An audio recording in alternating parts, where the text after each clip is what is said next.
शिव जी या ईश्वर जी जो हैं वो भगवान हैं, उन्हें पूरे संसार का ध्यान रखना पड़ता है।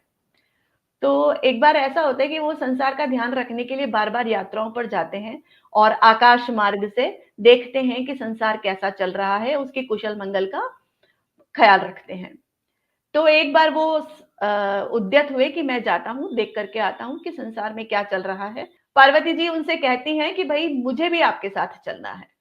तो ईश्वर जी कहते हैं कि नहीं, तुम संसार देख नहीं पाओगी। संसार ऐसा नहीं है जैसा तुम्हें अपने कैलाश पर्वत से दिखाई देता है। तो कोई जरूरत नहीं, मुझे जाने दो।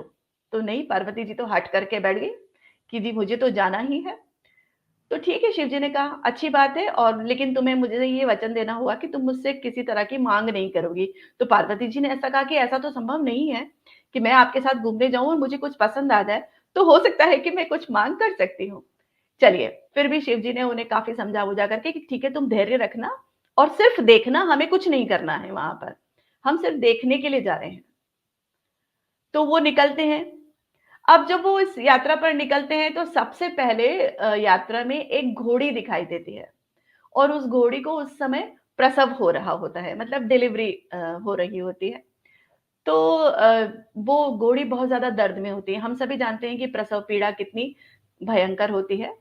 तो जो घोड़ी है वो दर्द से तड़प रही होती है। तो पार्वती जी से यह देखा नहीं जाता है, और वो शिव जी से कहती हैं कि ये क्या हो रहा है प्रभु, इसके दर्द का अंत कीजिए आप। तो शिव जी कहते हैं देखो गौरा या पार्वती जी, मैंने आपसे कहा था कि आप यहाँ पर हस्तक्षेप नहीं करेंगी, सिर्फ हमें देखना है। तो बोले नहीं, इतना ज्यादा दर्द तो हम कैसे सहन कर सकते हैं, इसका दर्द तो, इसका दुख तो हमें दूर करना ही पड़ेगा। आप भगवान शिव हैं, आप कुछ करिए, या तो जन्म देने की जरूरत नहीं है, जन्म नहीं होना चाहिए। तो शिव जी बड़े ही उसमें पड़ गए कि करते विमूढ़ हो गए कि भाई क्या करें, कैसे इनको समझाएं, दुविधा में पड़ गए। तो शिव भगवान ने बोला कि देखिए पार्वती जी, जन्म और मृत्यु संसार का नियम है, और जन्म तुम उस माँ से पूछो जो जन्म देती है, उसे संतान प्राप्ति के बाद कितना खुशी महसूस होती है। तो पार्वती जी मानती नहीं है। तो शिव जी कहते हैं, फिर उस समय एक गांठ बांध देते हैं पार्वती जी के आंचल में कि ठीक है, हम आगे जाकर के इस पर चर्चा करेंगे, अभी के लिए तुम इस घोड़ी को यहीं छोड़ दो।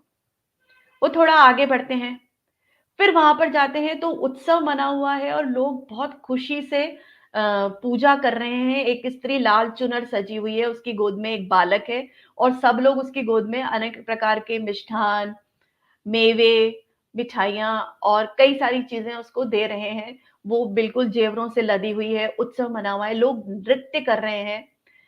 तो यहाँ पार्वती जी फिर आश्चर्य में पड़ जाती हैं, और वो कहती हैं कि शिव जी ये क्या हो रहा है।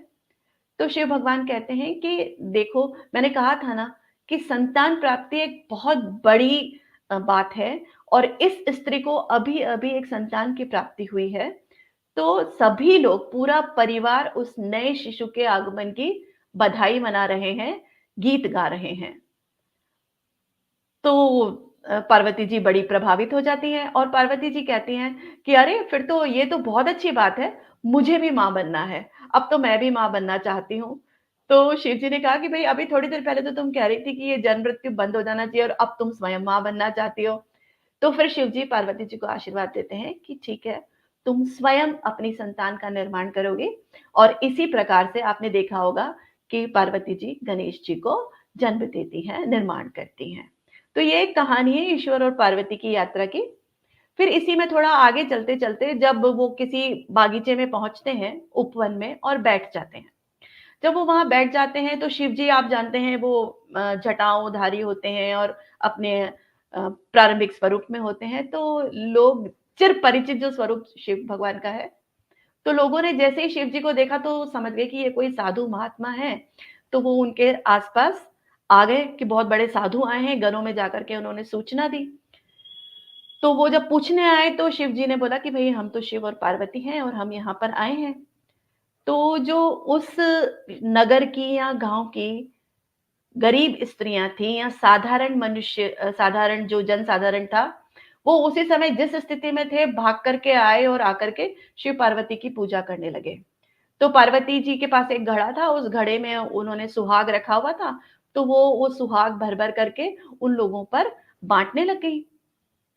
जबकि जो कुलीन स्त्रियाँ थी, वो अपने घरों में गई कि भई महाराज जी से मिलने जाना है, शिव जी महाराज के दर्शन करने हैं या पार्वती जी की पूजा करनी है, तो हम थोड़ा सज-संवर के तैयार करके आते हैं। तो उन्हें आने में समय लग गया।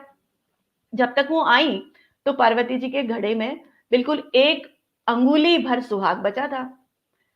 तो बड़ी दुविधा की स्थिति हो गई कि अब ये जो कुलीन स्त्रियाँ आई हैं, इन्हें मैं सुहाग कैसे बाँटूँ?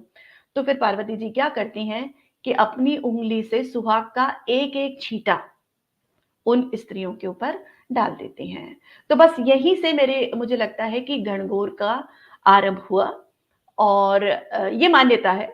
सच तो अब आप भी नहीं जानती हैं, मैं भी नहीं जानती हूँ। लेकिन यही कहा जाता है कि बस गणगौर के दिन पार्वती माता सभी स्त्रियों को, चाहे वो कुमारी कुँवारी हो या विवाहिता, उन्हें वो सुहाग बाँटती हैं।